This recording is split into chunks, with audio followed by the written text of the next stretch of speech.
Happy Good Friday. This is Bill with the Metals Minute. Today is Good Friday, April 15th, 2022. Well, we have a lot of information beginning to come out that we warned our viewers about when the sanctions against Russia were first announced.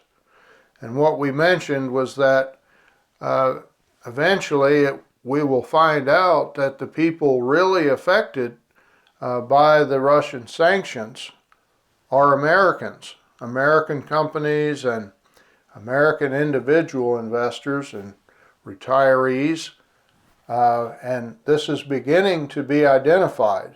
Citibank announced that they've identified now $3 billion of losses so far. That's just what they can tell right now.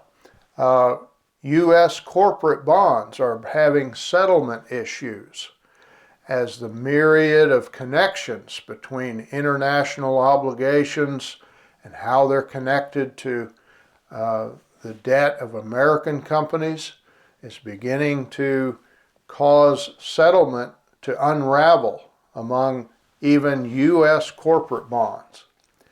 So rest assured that we've not heard the end of this issue, because it's rare that a company like Citibank will just absorb those losses. The next step is to identify what financial products have the bonds that are in default or that they're not being repaid. Someone will end up owning pieces of all these things.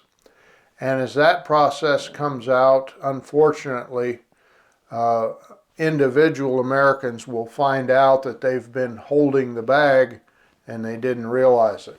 They didn't know what exposure they had. And we've been mentioning this from, like I say, the moment the sanctions began. So be careful, take note of what you have. If you can get rid of some of those things before all the collateral damage is identified, you can help prevent financial pain for you and your family. But what else is happening? There's a new financial system that's beginning to emerge, and it's been in the planning for a while. There are people that have been working on this outside the Western financial system. And you could use the BRICS nation as a rough framework for who is likely to be involved. But it's not limited to them. They are opening that system up as we speak, and it would have taken another 2 to 3 years for it to fully develop. However, the conflict with Russia, the economic conflict with the West, seems to be speeding the process up.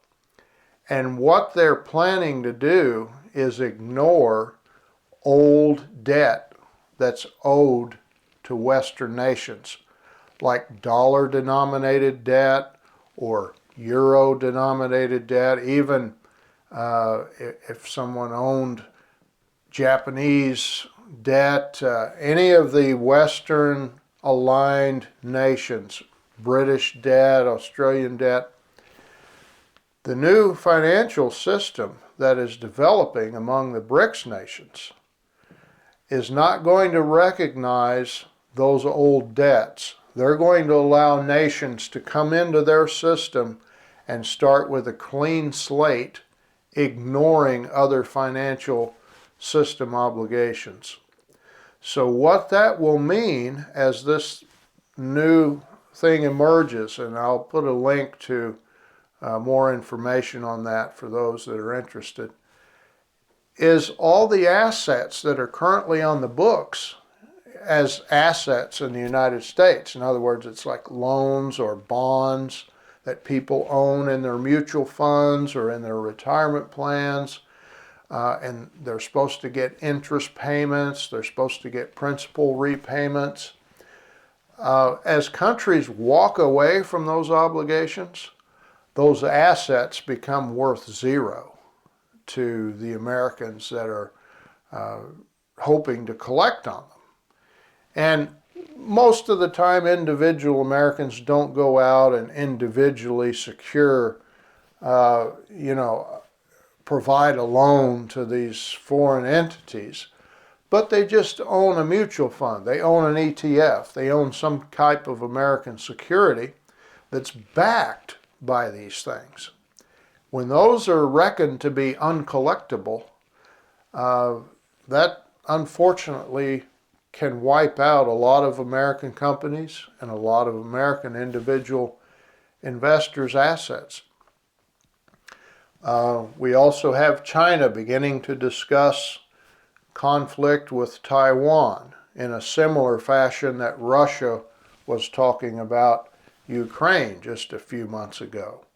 So we don't know where that's heading, but that's going to contribute to a further breakdown. So let's just reiterate, precious metals have no counterparty risk. When you own precious metals, there's nothing that can happen anywhere else in the world that can remove the value of those metals. In fact, the new system that's emerging recognizes the value of precious metals, and it's part of the system of trade that is developing. It's considered a valuable asset, recognized worldwide, and contrary to what you may hear, it's also recognized here in the United States. Why else would we have 8,000 tons in our reserves? Because we understand that as well. So it's important that we understand that as individuals. Happy Easter weekend, and have a wonderful time with you and yours, and we'll see you next week. God bless.